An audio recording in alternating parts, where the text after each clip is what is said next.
Hello student, 12th physics class में आप सभी का स्वागत है। आज हम पढ़ेंगे अध्याय 5 चुंबकत्व एवं द्रव्य। आज का जो टॉपिक बहुत महत्वपूर्ण है, भूचुंबकीय तत्व। चलिए पढ़ते हैं, जानते हैं कि ये भूचुंबकीय तत्व क्या होता है। किसी भी स्थान पर पृथ्वी के चुंबकत्व के अध्ययन के लिए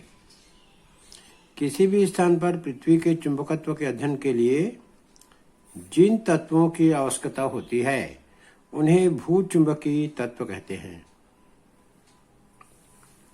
किसी भी स्थान पर पृथ्वी के चुंबकत्व के अध्ययन के लिए जिन तत्वों की आवश्यकता होती है उन्हें भूचुंबकीय तत्व कहते हैं। भूचुंबकीय तत्व 3 है। दिक्पात का कोण, दूसरा है नमन कोण, तीसरा है पृथ्वी के चुंबकीय क्षेत्र की क्षैतिज तीव्रता। पहले नंबर को पढ़ते हैं, दिक्पात का कोण।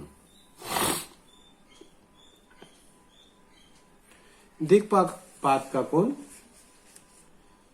किसी स्थान पर चुंबकीय यामोत्तर और भौगोलिक यामोत्तर के बीच के कोण को उस स्थान का दिक्पात का कोण कहते हैं।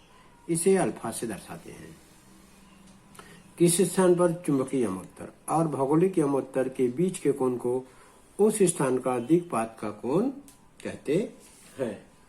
अब हम चित्र से समझने की कोशिश करेंगे।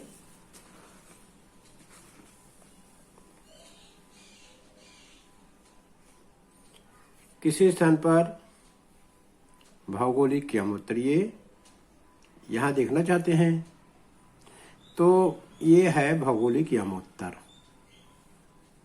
और ये है चुंबकीय यामोत्तर।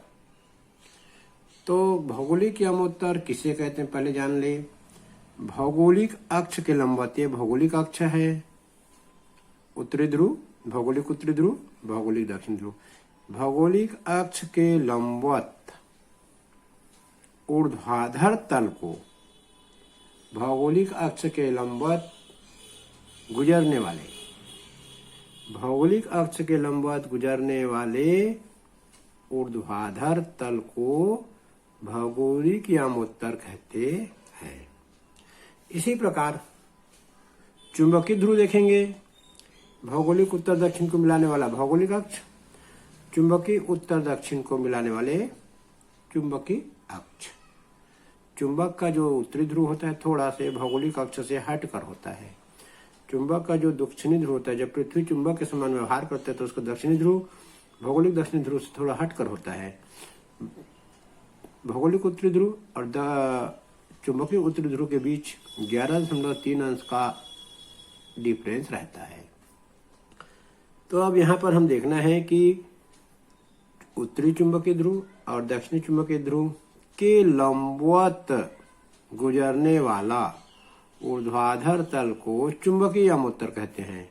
अब भौगोलिक यामोत्तर और चुंबकीय यामोत्तर के बीच देखिए यहाँ पर कुछ कोण बना हुआ है, इसे कहते हैं दिक्पात का कोण।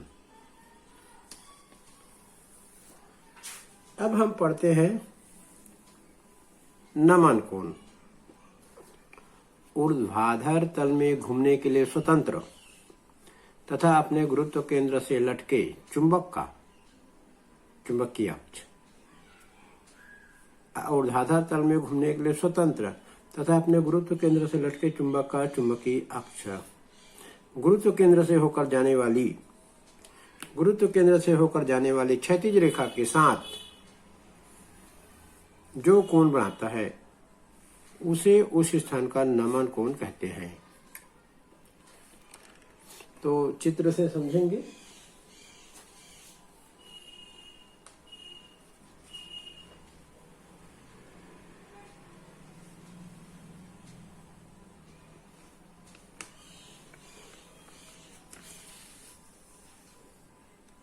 ये देखिए, ये चुंबक NS दिख रहा है।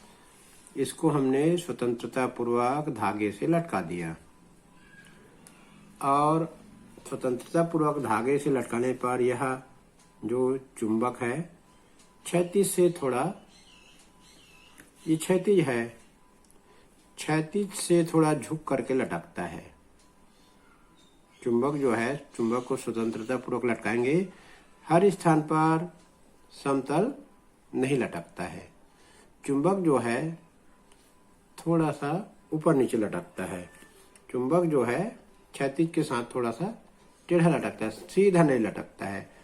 और चुंबक ध्रुव पर खड़ी हो जाती सीधी। ये जो चुंबक है, चुंबक को हम स्वतंत्रता पूर्वक ध्रुव पर ले जाएंगे तो चुंबक इस प्रकार से ऊर्ध्वाधर खड़ी हो जाती है। भूमध्य रेखा पर ले जाएंगे, विषुवत रेखा पर ले जाएंगे तो बिल्कुल सीधे हो जाएगी। चुंबक जो है पृथ्वी पर भिन्न भिन्न स्थानों पर भिन्न भिन्न स्थितियों में लटकती है।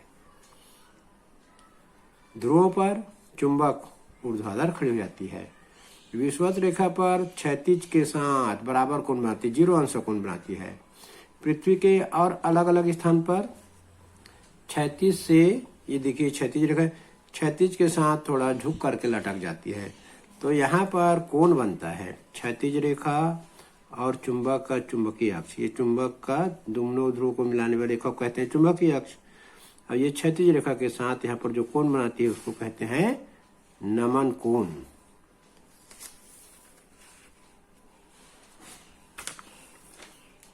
एक बार फिर पढ़ लेते हैं। नमन कोण ऊर्ध्वाधर तल में घूमने के लिए स्वतंत्र तथा अपने गुरुत्व केंद्र से लटके चुंबक का चुंबकीय अक्ष गुरुत्व केंद्र से होकर जाने वाली क्षैतिज रेखा के साथ जो कोण बनाता है उसे उस स्थान का नमन कोण कहते हैं। इसे थीटा से दर्शाते हैं। चलिए अब आगे पढ़ते हैं। भूचुंबकीय तत्व में पहले पढ़े दिक्पात कोण, नमन कोण, और अब है पृथ्वी के चुंबकीय क्षेत्र की क्षैतिज तीव्रता। तीसरा, यह भी भूचुंबकीय तत्व है। ऊर्ध्वाधर तल में घूमने के लिए स्वतंत्र चुंबक का भिन्न भिन्न स्थानों पर क्षैतिज से झुकाव भिन्न भिन्न होता है। चुंबक का जो भिन्न भिन्न स्थान पर झुकाव जो है क्षैतिज से भिन्न भिन्न होता है। चुंबकीय सुई ध्रुवों पर पूर्णतः ऊर्ध्वाधर हो जाती है। चुंबकीय सुई जो है हम देखेंगे ध्रुव पर वो सीधे खड़ी हो जाती है, ऊर्ध्वाधर हो जाती है। कुछ स्थानों पर पूर्णतः क्षैतिज हो जाती है। विषुवत रेखा पर जो चुंबक है वो क्षैतिज हो जाती है। शेष स्थानों पर चुंबकीय सुई क्षैतिज से कुछ झुकी हुई रहती है। भिन्न भिन्न स्थानों पर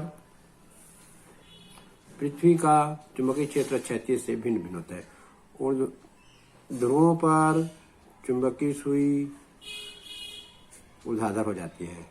विषुवत रेखा पर चुंबकीय सुई क्षैतिज हो जाती है और पृथ्वी के अन्य स्थानों पर थोड़ा सा क्षैतिज रेखा के साथ कोण बनाती है। ये क्षैतिज रेखा के साथ में जो चुंबक का चुंबकीय अक्ष है वो कोण बनाते हुए लटक जाती है। अब हम पढ़ते हैं चुंबकीय क्षेत्र, पृथ्वी के चुंबकीय क्षेत्र की क्षैतिज घटक। पृथ्वी के चुंबकीय क्षेत्र के क्षैतिज घटक को पृथ्वी के चुंबकीय क्षेत्र की क्षैतिज तीव्रता कहते हैं। पृथ्वी के चुंबकीय क्षेत्र के ऊर्ध्वाधर घटक को ऊर्ध्वाधर तीव्रता कहते हैं। इसे भी से दर्शाते हैं। अब हम यहाँ देखेंगे, मान लो चुंबक को स्वतंत्रता पूर्वक लटका दिया गया है।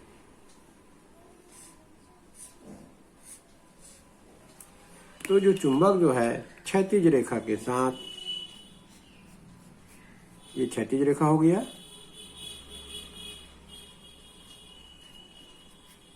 और ये हो गया, ये हो गया चुंबकीय अक्ष। चुंबकीय अक्ष और क्षैतिज के बीच यहाँ पर जो कोण बनेगा उसे कहते हैं नमन कोण। नमन कोण को थीटा से दर्शाते हैं, थीटा।